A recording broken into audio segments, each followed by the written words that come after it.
My name is Paul Poet. I'm an Austrian filmmaker and a political interventionist, as you might say.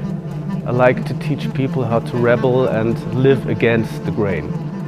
No, I'm come from Austria, but I came from a quite diverse background because my father was working for an international company and I was raised like in the Far East, in Africa, all over Europe, and had quite a complicated childhood.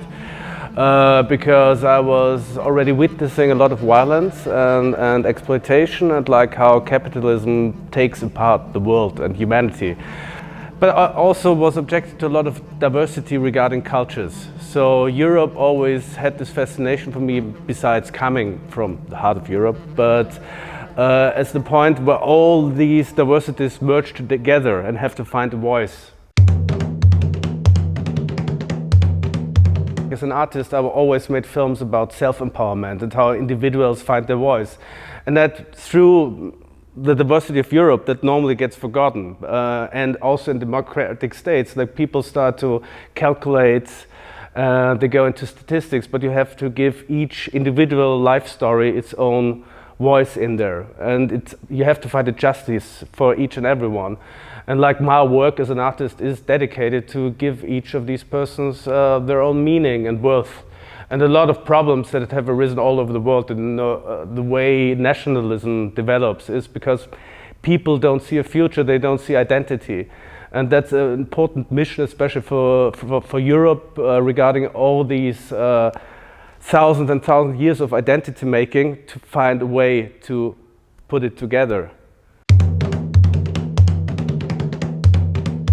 It's very important to have this consciousness of political biodiversity, because to prevail for any place in the world is you have to learn and appreciate political biodiversity. Just see that others think different and they all need their space, and we have to find a space for each and every one of them. There's a big loss of youth cultures because they're just forming. There was a big phase after '68, before punk came in the '70s, when there was just mainstream. The counterculture imploded. There was a big angst how to react to politics and to terrorism, to all the bad things happening in the world. And then punk came up as a counter movement. We are in a point in time where it's not clear what is forming there, but there is something forming. There's a lot of consciousness toward ecological annihilation. I know a lot of kids and teenagers that are growing up that are less concerned with like nationalism, which is in the media is the big problem, but are more concerned of the planet collapsing. So this is a political issue that will form our next decades for sure.